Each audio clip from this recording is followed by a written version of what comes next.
माँ, हाँ? मैं खेत में पानी खोल कर आता हूँ। अरे टॉर्च तो लेता जा बेटा, रात का समय है। ऊंचे रबर के जूते पहन कर जा। अरे माँ, मैं यूं गया और यूं आया।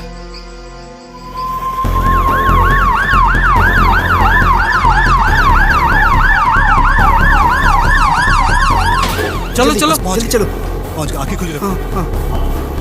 हरिया गया तो था खेत में, पर पहुंच गया अस्पताल। क्या हुआ उसके साथ, आइए देखते हैं।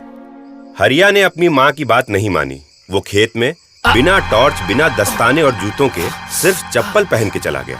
रात के अंधेरे में सांप पर पैर पड़ गया होगा और सांप ने अपने बचाव में उसे काट लिया। शुक्र है कि राकेश और उसका एक दोस्त, जो हरिया के ही गांव में रहते हैं, वहीं से अपनी बाइक से जा रहे थे। अरे कोई बचाओ! अरे कोई बचाओ! सांप ने काट लिया है मुझे। अरे हरिया, क्या हुआ?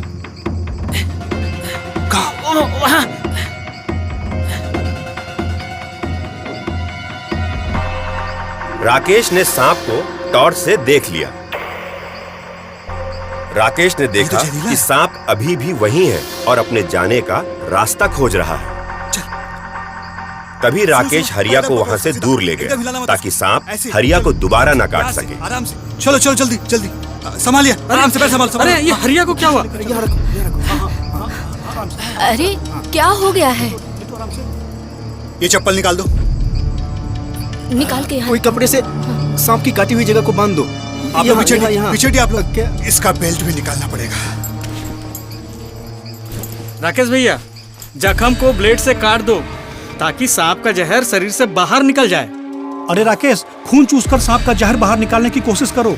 मैं जड़ी बूटी पीस कर लाऊं क्या? अरे हरिया को लेकर झाड़ फूक वाले के पास चलो। हाँ ले चलो। बिल्कुल नहीं। क्यों? बिल्कुल नहीं, ये सब करने से कोई फायदा नहीं होगा, बल्कि बात बिगड़ जाएगी।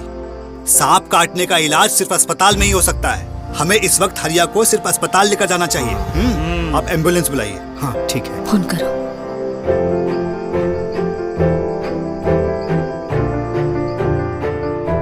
ध्यान दें, सांप के काटने पर जख्म की जगह पर कुछ न करें। शरीर को कम से कम हिलाएं। ऐसा करने से जहर कम फैलता है। जो एक लकड़ी का फट्टा लेके आओ। बस एक लकड़ी के फट्टे से उस अंग को सहारा दें, जिससे कि वो अंग हिल न सके। ऐसा करने से जहर कम फैलता है।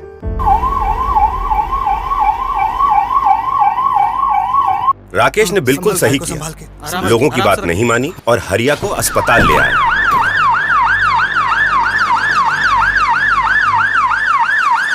मरीज को तुरंत अस्पताल ले जाना ही सही कदम है। सांपों के जहर को एंटी स्नेक वेनम इंजेक्शन खून में मिलकर खत्म कर देता है और इससे मरीज की जान बच सकती है। ये एंटी वेनम इंजेक्शन अस्पतालों में मिलता है। पर देखिए, बात यहीं खत्म नहीं होती है। सांपों के बारे में भी कुछ जान लीजिए। भारत में सैकड़ों किस्म के सांप होते हैं और उनमें से कुछ ही सांप जहरीले होते हैं, जैसे कोबरा, क्रेट,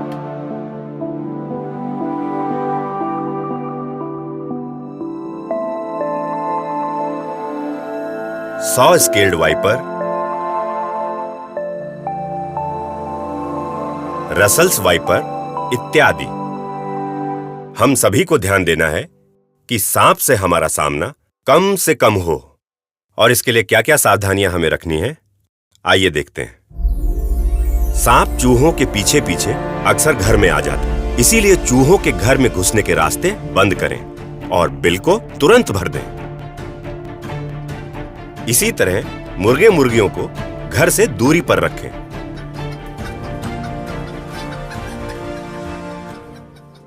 घर के आसपास लकड़ी या पत्थर के ढेर न बनाएं।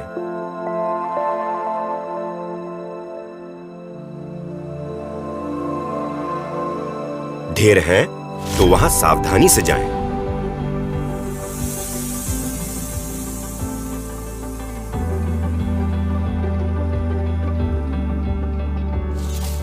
झाड़ियों या घास के ढेर में हाथ न डालें।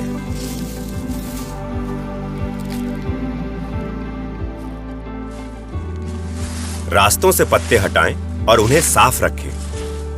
बरसात और बाढ़ आने पर सांप अपने बिल से बाहर निकल आते हैं। सावधान रहें।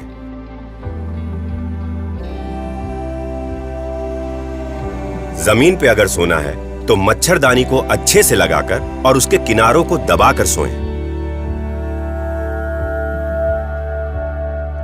ट्रेकिंग करते वक्त ऊंचे जूते पहनें। सावधानी से देखते हुए पत्थरों पर ही चलें, क्योंकि पत्थरों के बीच में सांप छिपे हो सकते हैं। दिन हो या रात अपने खेत में दस्ताने और ऊंचे जूते यानी बूट्स पहनकर ही जाएं। सांप के सामने आते ही हम घबरा जाते हैं। हम कुछ सोच नहीं पाते, तो सबसे पहले घबराएं नहीं और शांत रहें। कभी भी सांप को छूने की कोशिश न करें। सांप को जाने का रास्ता दें। अगर सांप काट ले तो उसे मारे नहीं, जाने दें। उसे नुकसान पहुंचाने की कोशिश न करें और मरीज को जल्द से जल्द अस्पताल पहुंचाएं।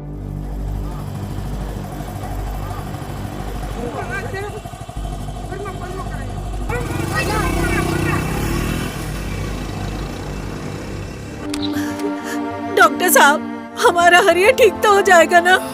हरिया तो कैसा है, बताइए ना डॉक्टर साहब। अरे बिल्कुल ठीक हो जाएगा माता जी। बस। अस्पताल में सांप के जहर का इलाज होता है। मेरा बेटा बच गया। और माता जी, आज के बाद ना ये टॉर्च और गमबूट्स यानी कि रबर के ऊंचे वाले जूते पहनकर ही खेत में जाएगा। क्यों हरिया? जी। शुक्र है राकेश को सांप से संबंधित सारी जानकारियां थी। उसी की सूझबूझ की वजह से आज हरिया हमारे बीच बैठकर मुस्कुरा रहा है। तो आज की कहानी के नायक हैं राकेश। आप भी सांप से संबंधित इन जानकारियों को लोगों तक पहुंचाएं और ऐसी ही किसी कहानी के हीरो बन जाएं।